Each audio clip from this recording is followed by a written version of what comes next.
Hi Gemini, welcome to Higher Source Tarot for a tarot reading for all Gemini, Sun, Moon, Rising, and Venus. Thanks to all of you for all the support. I send you love and appreciation every single day. It means a lot to me, everything you've done.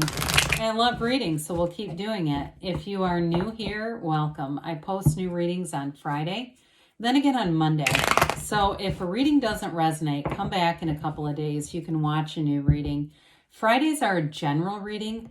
Mondays are something different every week. So next week we are going to have a 4-month predictive reading, and I don't do those very often, so stay tuned for that. Some weeks I'll do a more detailed Celtic cross style reading. I also added a Law of Attraction tarot card reading a little while back, and I think I'm going to keep that one in the lineup. It was fun and people seem to like it. So if you like tarot and you like the channel, I'd love to invite you to subscribe to Higher Source Tarot. All right, what advice do you have for Gemini?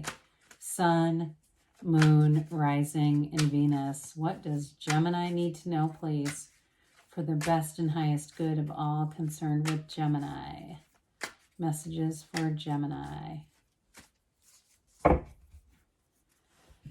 All right, we'll start here with the tarot, and then we'll have the angel answers.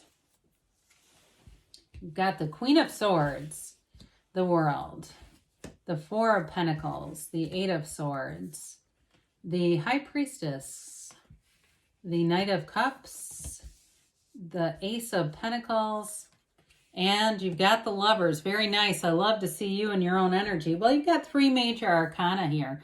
You have Gemini, of course. You have, and you also have the Queen of Swords. I liked that right away, too. You have Earth, and you do have Water here. Well, I do feel like if you felt at least a little bit restricted about something, you've got a new energy coming in that's going to set you free. You have some kind of new opportunity showing up here, too, in terms of, I feel like right here, you've got a new opportunity with something with money. So if you're looking to make a change in terms of a house or something like a move, especially with the World, or even selling a house so you can have more financial freedom, that's also here too. There's like something here that's going to be freed up for you. So with you and the Queen of Swords, we like the Queen of Swords. She can be the card of the attorney too. So maybe you're going to meet somebody that's an attorney. That's possible, but it's a very highly intellectual energy, and she is hilarious.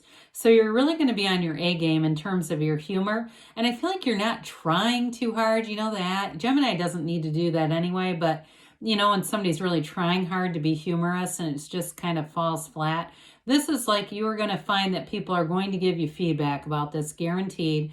Or they're almost going to be, I see somebody just almost crying. They're laughing so hard with you.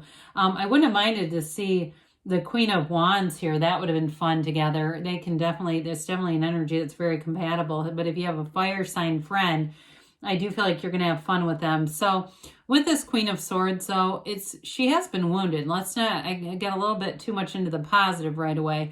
I do feel like you've learned from past mistakes, and you're not going to have to repeat those old lessons again. She's also the card of the widow. So if you've had something challenging in the past, some grief or some loss, I do feel like you're into a new cycle that's going to feel like freedom.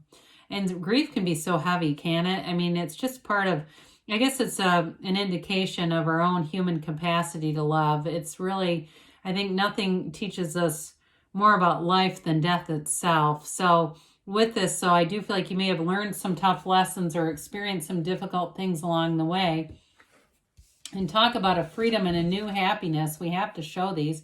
Now, whenever we have unclothed characters, now in her case, she's actually a long time ago, so it'd be like intersex is what we'd call this today. When the cards were made a long time ago, they used to call it a hermaphrodite or hermaphrodite. But anyway, today we would say it's intersex. That's really what this card can represent for some people. But either way, she's half unclothed. So that's why the sash is there, just so you know. Anyway, the unclothed, though, is freedom. Okay, so I feel like you're going to know of new freedom and a new happiness with this. It's like living a life without limits and really feeling on top of the world. It's a new cycle that is going to bring it big time. So I feel like in terms of this card and what it represents, we often say it's nirvana. it's really the card that is a pinnacle of achievement. So anybody who's graduating from college, maybe you went to law school and you're graduating, or somebody in your life is, it's going to open up a door. This is also this wreath here of victory. It's a portal into the divine. So I feel like in the next energy cycle here, you're going to feel really connected to source and really be in tune with your own intuition, where it's just going to guide you, where you get these sort of just little, nudges, go this way, and you do, and the next thing you know, the right people are there, you're in the right place at the right time, and it just seems like it's all heaven sent. So with the energy of the world, it's definitely a new perspective too. It's like a new lease on life when you get this kind of energy coming in. So in a relationship too, you have somebody here who is a soulmate energy. They love you for who you are, and it may be them that you're laughing with so hard. I just feel like it doesn't matter what comes your way in that relationship. It's built on real love, and it's not so much the ego where we get critical after a while, where we start to let the mind get too much in control and too much in the driver's seat.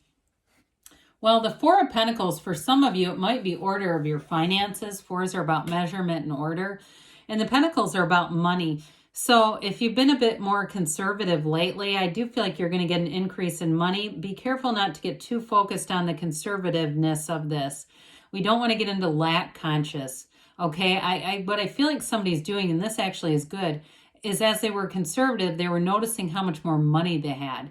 They were seeing it as a growing rather than a depletion. And so that's always what we want to do. So if you're going, oh God, I've got debt and I'm almost paralyzed with this or that, it's time to get into a place where you do make some changes with it. But again, noticing more about what you have than what you don't have is going to be very important with this card. And I do feel like this Eight of Swords is connected to it in a way. If somebody's had some challenges with money, and again, it could have been a student loan issue.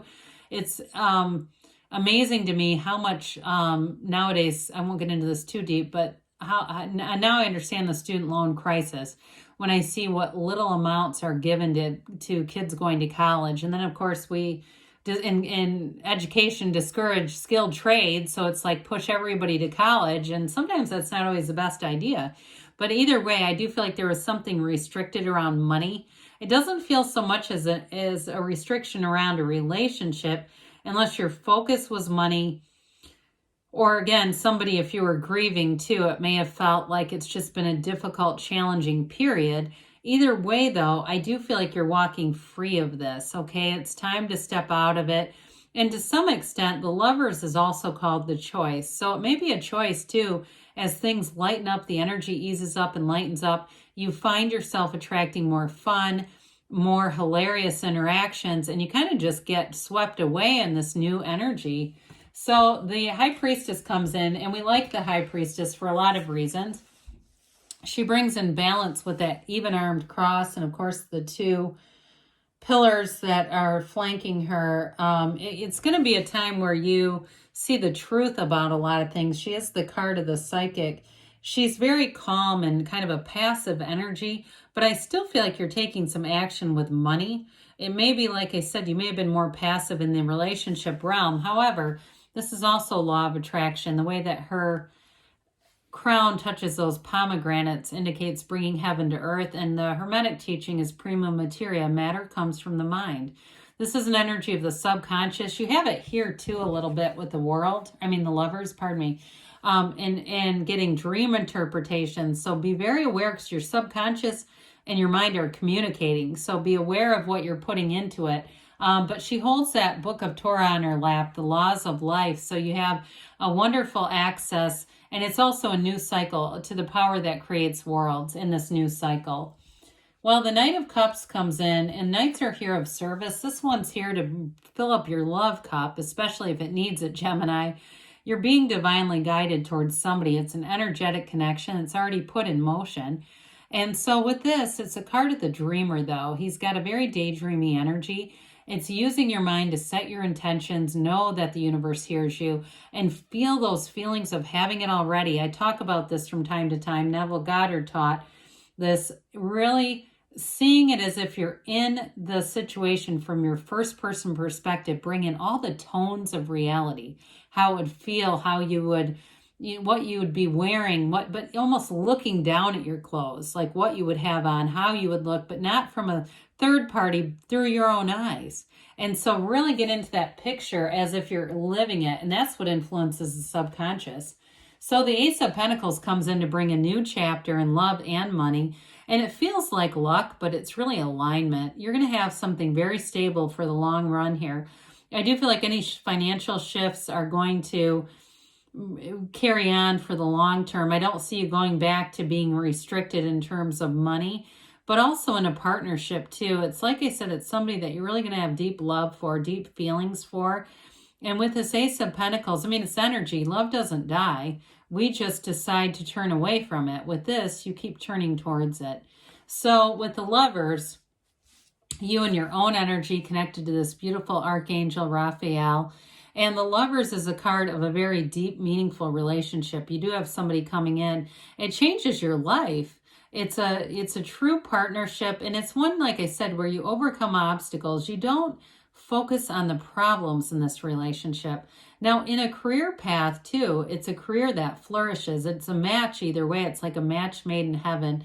And so I do feel like with this, it feels like this new energy field where things are really in flow, they're in connection. And in the Lovers card, when you're in love, a lot of times those small day-to-day challenges are irrelevant anyway. So let's see here what the angels have to say for you, Gemini. All right, advice for Gemini, please.